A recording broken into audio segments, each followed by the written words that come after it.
রাধে রাধে। কেমন আছো সবাই? এসে গেছি আমি একটা নতুন ভিডিও নিয়ে। আজকের ভিডিওটা হচ্ছে প্রিভিয়াস ভিডিওরই একটা এক্সটেনশন। আগের ভিডিওতে আমরা জাস্ট শিখেছিলাম কি করে সোয়াপ করতে হয়, অর্থাৎ ভ্যালুগুলোকে অদল বদল করতে হয়। তো তোমরা ভিডিওর ডেসক্রিপশন থেকে বা টাইটেল থেকে বুঝেই গেছো যে আজকে আমরা 15 মিনিটের মধ্যে পাইথনে কোডিং করব, রাইট? তাহলে আমরা আজকে বেসিক্যালি কোডিংই করব। অনেকদিন ধরে তোমাদেরকে পড়ানোর একটা ফ্যাটিক চলে আসে। আমি বলেছিলাম পড়াতে পড়াতে আমরা কোডিং করাবো, তো আজকে ভিডিওটা তার উপরেই থাকবে। কিছু কোডিং আমরা শিখবো। অলরেডি আগের ভিডিওতে আমরা একটা কোডিং করেছি। এই ভিডিওটা আমি তোমার আগের ভিডিওতে বলেছিলাম পাইথনে এক লাইনে যে সোয়াপিংটা করা যায় সেটাকে পাইথনে কি করে করব সেটা আমি এই ভিডিওতে দেখাবো। তাহলে আমরা আগের ভিডিওতে কি দেখেছিলাম যে কি করে একটা ভ্যালু থেকে আরেকটা ভ্যালুতে যাওয়া যায়।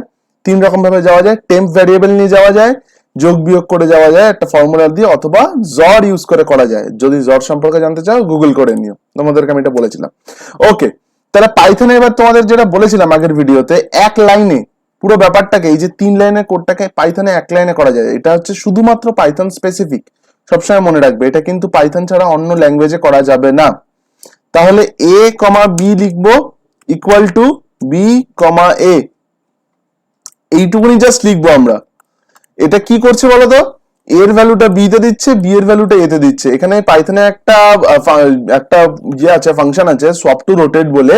ওই ফাংশনালিটির এখানে কাজ করছে। ওটা ডিটেলসে আমরা যাব না এখনই, জাস্ট এটুকুনি জেনে রাখো। পাইথন স্পেসিফিক কিছু কিছু জিনিস আছে। পাইথন ইউজ করার অ্যাডভান্টেজই এটা যে তোমার কাছে সবকিছু রেডিমেড রয়েছে। তো এর জিনিসটা বি তে যাবে, বি এর ভ্যালুটা এতে চলে আসবে। ওকে ওকে, তাহলে এতদিন ধরে তোমরা যারা আমার ভিডিওটা ফলো করে আসছো, প্রথম থেকে পড়ানোটা ফলো করে আসছো, আজকের ভিডিওতে যে আমরা যে কোডিং গুলো শিখবো সেটা বুঝতে 15 মিনিটও তোমাদের সময় লাগবে না। ওকে, তাহলে আজকে আমরা ফার্স্ট যে কোডটা করব, এইটা আগের দিনের কোডটা আমরা মুছে ফেলি। ফার্স্ট আজকে আমরা যে কোডটা করব সেটা হচ্ছে কনভার্সন। তাহলে কি কনভার্সন করব আমরা এখানে? Fahrenheit Fahrenheit to Celsius conversion.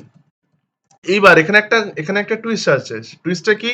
আমি তোমাদেরকে একটা করে দেবো কোড, আর সেটা দেখা দেখি তোমরা সেই কোডটাকে করবে, নিজেরা মতো করবে। এবং আমি তোমাদেরকে কিছু হোমওয়ার্ক এক্সারসাইজও দেবো, সেটা তোমরা আমাকে কমেন্ট সেকশনে লিখে দেখাবে তার কোশ্চেনটার অ্যান্সারটা কি হলো। ওকে, আমি এটা তোমাদের থেকে এক্সপেক্ট করছি। তো হোমওয়ার্ক না করলে, তোমরা যদি নিজে থেকে না করো, জিনিসটা শিখতে পারবে না। It's not like a homework, মানে ট্র্যাডিশনাল হোমওয়ার্ক নয়, এটা তোমাদের প্র্যাকটিসের জন্যই। ওকে, তাহলে কোশ্চেনটা কি? Fahrenheit to Celsius. আমরা ছোটবেলায় পড়েছি ফ্যারেনহাইটের টেম্পারেচার মাপি আমরা সেলসিয়াসের টেম্পারেচার মাপতে পারি, রাইট? আমরা বডি টেম্পারেচার কি দিয়ে মাপি? ফ্যারেনহাইটে। আর এমনি আমরা ডিগ্রি সি দিয়ে কি বোঝাই? সেলসিয়াস বোঝাই। তাহলে সেলসিয়াসে তোমার টেম্পারেচার ধরো দেওয়া রয়েছে, সেলসিয়াসের ভ্যালুটা, সেটাকে তুমি ফ্যারেনহাইটে নিয়ে যেতে চাও, বা ফ্যারেনহাইটে দেওয়া আছে তুমি সেলসিয়াসে নিয়ে যেতে চাও। তার জন্য কি করতে হয়? তার জন্য একটা বেসিক ফর্মুলা রয়েছে। ফর্মুলাটা কি? ফর্মুলাটা আমরা ছোটবেলায় শিখেছি, C/5 is equal to f minus 32 by 9. c by 5 is equal to f minus 32 by 9. এটা হচ্ছে ফর্মুলাটা। এখানে সিটা কি? সিটা হচ্ছে সেলসিয়াসের টেম্পারেচারটা। আর এফটা কি? এফটা হচ্ছে ফ্যারেনহাইটের টেম্পারেচারটা। মানে ধরো তুমি যদি ফ্যারেনহাইটের টেম্পারেচারটা বার করতে চাও, এখানে সি এর ভ্যালুটা পুট করবে, দিয়ে ইকুয়েট করবে, তাহলে তোমার ভ্যালুটা চলে আসবে, ফ্যারেনহাইটের ভ্যালুটা চলে আসবে। আর যদি সেলসিয়াস ভ্যালুটা বার করতে চাও, 5টাকে এদিকে গুণ করে দেবে, হয়ে যাবে। Basic mathematical equation. আচ্ছা, তাহলে আমরা কি এখানে কোশ্চেনটা কি আছে? Fahrenheit to Celsius conversion. তাহলে ফ্যারেনহাইটের টেম্পারেচার দেওয়া থাকবে, অর্থাৎ এফ এর ভ্যালুটা দেওয়া থাকবে। তাহলে আমাদেরকে সেলসিয়াসটা বার করতে হবে। কি করে বার করব? Fahrenheit to Celsius conversion. তাহলে সেলসিয়াসের ভ্যালুর জন্য আমরা কি বার করব? আমরা যদি এই ইকুয়েশনটাকে ইকুয়েট করি, একটুখানি সিম্পলিফাই করি, তাহলে অনলি সি এর ভ্যালুটা আমরা জানতে চাই। তাহলে ফার্স্টে 5টা ভাগ সম্পর্ক আছে তো, ইকুয়ালের উল্টো দিকে গেলে কি হয়? আমরা ছোটবেলায় পড়েছি ক্লাস 9-10-এ, f minus 32 into 5, রাইট?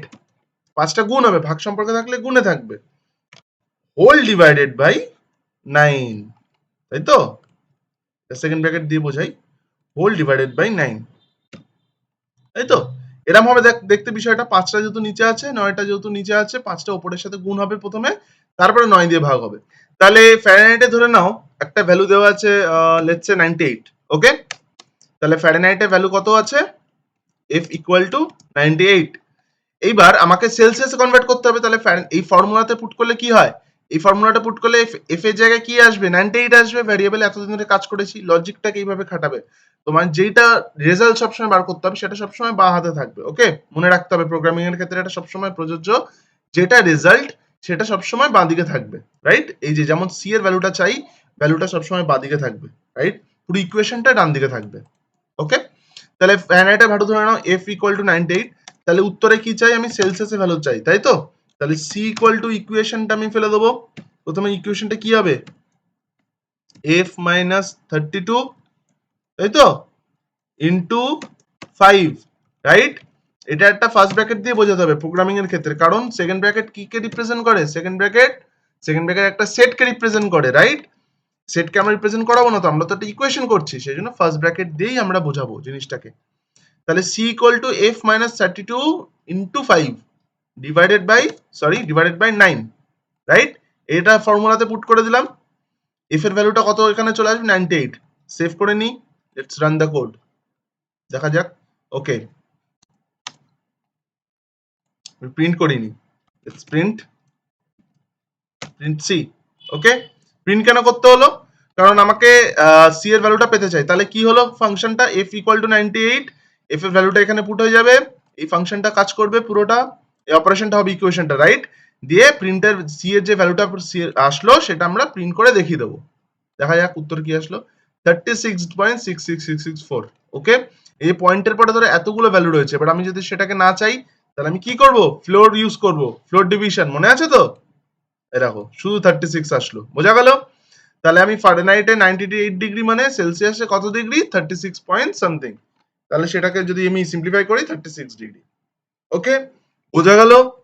এটা কিন্তু একটা খুব ইম্পর্টেন্ট টপিক, যে তুমি যে কোনো ইকুয়েশনটাকে পাওয়ার জন্য সবসময় মাথায় রাখবে বাঁ দিকে যে ভ্যালুটাকে পেতে চাই সেটা লেফট হ্যান্ড সাইডে থাকবে, রাইট হ্যান্ড সাইডে হচ্ছে ইকুয়েশনটা থাকবে, যে ইকুয়েশনটাকে আমাকে করতে হবে।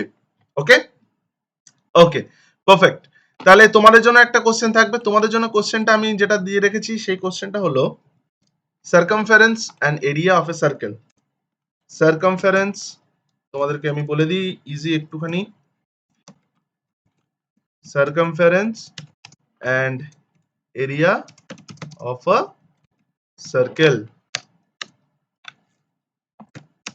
radius is equal to 55, let's say 5 centimeters.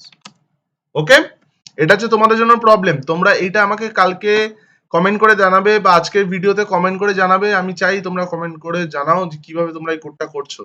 Okay, just for a hint, তোমাদের সার্কেলার এরিয়ার ফর্মুলাটা কি আমি একটু বলে দিই।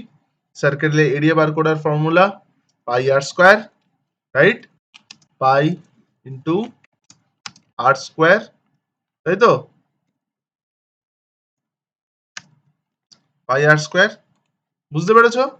পাই আর স্কোয়ার, পাই এর ভ্যালু কত, পাই এর ভ্যালু কত তোমরা ধরে নেবে 3.14। ওকে, পাই ইকুয়াল টু 3.14 এটা ধরে নেবে। সেকেন্ড হিন্ট কি, সার্কামফারেন্সের ফর্মুলা কি, 2 pi R, 2 into pi into R. Okay, R equal to radius, আর এটা কত, পাই আর স্কোয়ার, মনে থাকবে। এইটা তোমরা আমাকে কমেন্ট করে জানাবে কিভাবে তোমরা করছো, উত্তরটা কত এসছে।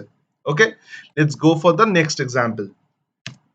আমরা এই প্রোগ্রাম, এইটা একটা খুব ফেমাস, ইন্টারভিউর জন্য যারা প্রিপারেশন নিচ্ছ, যারা ইন্টারভিউ দিয়েছো অলরেডি, তারা জানো এই কোশ্চেনটা খুব ফেমাস একটা কোশ্চেন, সেটা হচ্ছে প্যালিন্ড্রম। এটা খুব বেসিক এবং ফেমাস কোশ্চেন, সারা পৃথিবীতে এটার উপরে কাজ হয় সমস্ত প্রোগ্রামিং ল্যাঙ্গুয়েজে, প্যালিন্ড্রম অফ আ স্ট্রিং। এবার প্যালিন্ড্রম জিনিসটা কি, প্যালিন্ড্রম হচ্ছে তুমি ধরো কোনো একটা স্ট্রিংকে লিখলে, ওকে, স্ট্রিং ধরে নাও A B C D E F, এই একটা স্ট্রিং, ঠিক আছে? এই স্ট্রিংটা সোজা দিক থেকে পড়লে A B C D E F হচ্ছে, এর এক্সাক্ট মিরর ইমেজ, মানে এটাকে যদি আমি উল্টে দিই তাহলে কি হচ্ছে, এফ, এটাকে যদি উল্টে দিই F E D C B A, একদম কমপ্লিট আলাদা স্ট্রিং। তুমি যদি এই স্ট্রিংটার সাথে এই স্ট্রিংটাকে তুলনা করো তাহলে দুটো তো আলাদা।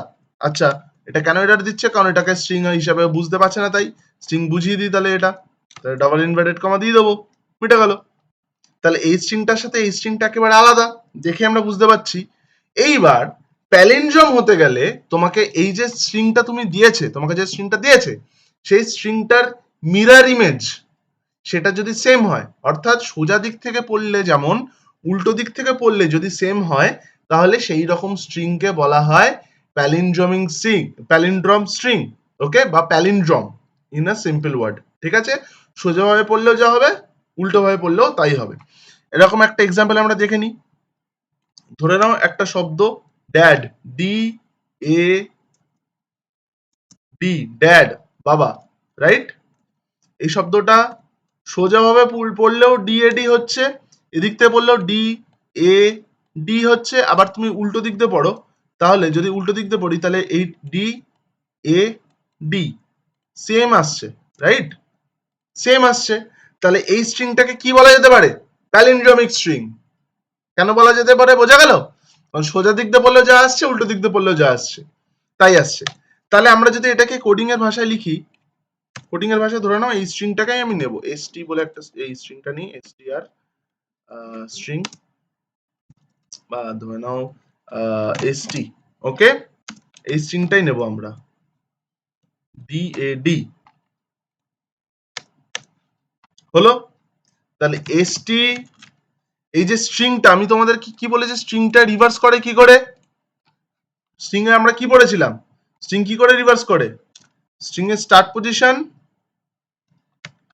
And position, -1। এখনো পর্যন্ত ফর লুপ বা লুপ ইউজ করে কি করে রিভার্স করে আমি তোমাদেরকে শেখাইনি, সুতরাং সেটা পাওয়ার দরকার নেই, যেটুকুনি শিখেছি সেটুকুনি বলো।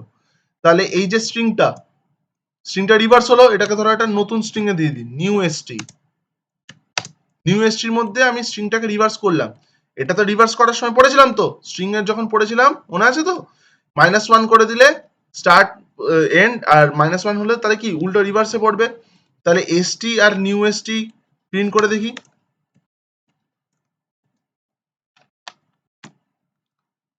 নিউ এসটি কে প্রিন্ট করে দেখি কি আসছে, ড্যাডি আসছে তো। তাহলে এসটি যে স্ট্রিংটা দিয়েছিলাম ডিএডি, নিউ এসটি, যখন আমি স্ট্রিংটা রিভার্স করলাম ও ড্যাডি প্রিন্ট করলো, রাইট? তাহলে এই স্ট্রিংটা প্যালিন্ড্রোম হয়ে গেল। বোঝা গেল? যে যদি উল্টো দিক দিয়ে, এবার যদি ধরো এই স্ট্রিংটা আমি যদি ডিএডির জায়গায় যদি অন্য কোনো স্ট্রিং দিয়ে দিই, ধরে নাও সংকেত, আমার নামটা দিয়ে দিই, এই স্ট্রিংটাকে রিভার্স করলে কি প্রিন্ট করে দেখায় দেখি, দেখছো? TEKNAS প্রিন্ট করছে উল্টো। তাহলে এই সংকেতের সাথে এই সংকেতের কোনো মিল নেই, তাহলে এই স্ট্রিংটা প্যালিন্ড্রোম নয়। তাহলে বোঝা গেল প্যালিন্ড্রোম কাকে বলে। আমরা যখন ইফ এলস পড়বো তখন তুমি ইফ কন্ডিশন দিয়ে তার মধ্যে এটা আমি লিখে দেখাবো, আবার আমি এই এক্সাম্পলটা দিয়ে দেখাবো, জাস্ট তোমাদের বোঝার সুবিধার্থে আমি এখন এটা দিয়ে দিলাম। এইবার এই যে প্যালিন্ড্রোম, তাহলে কি বোঝা গেল যে উল্টো করে দিলেও সেম হচ্ছে। এইবার আরেকটা জিনিস আমরা শিখবো, করবো কোশ্চেনে, যেটা তোমাদের হোমওয়ার্ক, সেটা হচ্ছে given a string, ধরে না একটা স্ট্রিং দেওয়া আছে স্ট্রিং বলে, ওকে, স্ট্রিং বলে একটা স্ট্রিং দেওয়া আছে, সেই স্ট্রিংটাকে রিভার্স করব, কোনটুকুনি রিভার্স করব? string স্ট্রিং যেটুকুনি আছে, রিং এর যে ring আছে, ঠিক আছে, ভালো করে লক্ষ্য করে দেখো কোশ্চেনটা কি, ring রিং আছে, তাহলে আমি কি করব, ing যে এইটুকুনি যে আছে ing, এইটাকে উল্টে আমার লেখা আসবে GNI। বোঝা গেল? স্ট্রিং বলে একটা স্ট্রিং লেখা আছে, সেই স্ট্রিংটা উল্টে STRGNI এইটুকুনি হবে। এই কোশ্চেনটা হচ্ছে তোমাদের পরের দিনের, এটা তোমাদের নেক্সট কোশ্চেন, নেক্সট হোমওয়ার্ক, এটা তোমরা করে দেখাবে। আমি এক্সপেক্ট করছি আমার স্টুডেন্ট তোমরা যারা পড়ছো, যারা এই প্রথম দিন থেকে আমার ফলো করছো, স্ট্রিং সম্পর্কে পড়েছো, তাদের আরো যখন আমরা বিস্তারিত জানবো, আরো এগুলো আরো ডিপে জানবো, কিন্তু যেটুকুনি পড়েছি তার মধ্যেই এটা তুমি পারবে। ঠিক আছে, স্ট্রিংটাকে রিভার্স করে দেবে, পিছন দিক থেকে ওই লোকেশন অবধি পড়বে, ওই পজিশন অবধি পড়বে। ঠিক আছে, জাস্ট পজিশনিং। এর উপরে কি করে করবো কোশ্চেনটা তোমরা কমেন্ট করে আমাকে জানাও, আমি দেখতে চাই কমেন্টে কতজন করছো, এই প্রবলেমটা সলভ করতে পারছো কিনা। ঠিক আছে, লজিক্যাল বিল্ডিং স্কিল তৈরি হবে তোমাদের। ওকে, আজকের ভিডিও এইটুকুনি ছিল। আজকে ভিডিও জাস্ট আমরা একটুখানি কোডিং করলাম, দেখলাম কত তাড়াতাড়ি কোডিং করা যায়, প্রবলেম সলভিং স্কিলটা আস্তে আস্তে তৈরি করতে হবে শেখার সাথে সাথে। ঠিক আছে, নাহলে এই শেখার কোনো উদ্দেশ্যই নেই যদি আমি প্রবলেম সলভিং স্কিলটাই তৈরি না করতে পারি, তাই তো? ওকে, আশা করি এই ভিডিওটা তোমাদের খুব ভালো লেগেছে। যদি ভালো লেগে থাকে লাইক করো, যদি ভালো না লেগে থাকে তাও আমাকে জানাও, কমেন্টে জানাও কি কি ইমপ্রুভমেন্ট দরকার, তোমরা কি কি শিখতে চাইছো, কেমন পেস পড়ানো ঠিক আছে কিনা। ঠিক আছে, তোমরা জানাও কেমন লাগলো ভিডিওটা। ভালো লেগে থাকলে লাইক করো, সাবস্ক্রাইব করো, বন্ধুদের সাথেও শেয়ার করো, যাতে আরো সবাই জানতে পারে, পড়তে পারে। ঠিক আছে, নতুন নতুন আরো অনেক ভিডিওস আসতে চলেছে, আরো অনেক প্রবলেম সলভিং করবো আমরা আস্তে আস্তে। আমরা lead code, gigs for gigs, code chef এই সমস্ত প্ল্যাটফর্মে গিয়েও কোডিং করবো। রাইট? ওকে, দেখা হচ্ছে পরের ভিডিওয়ে। আজকের ভিডিও এইটুকুনি। রাধে রাধে।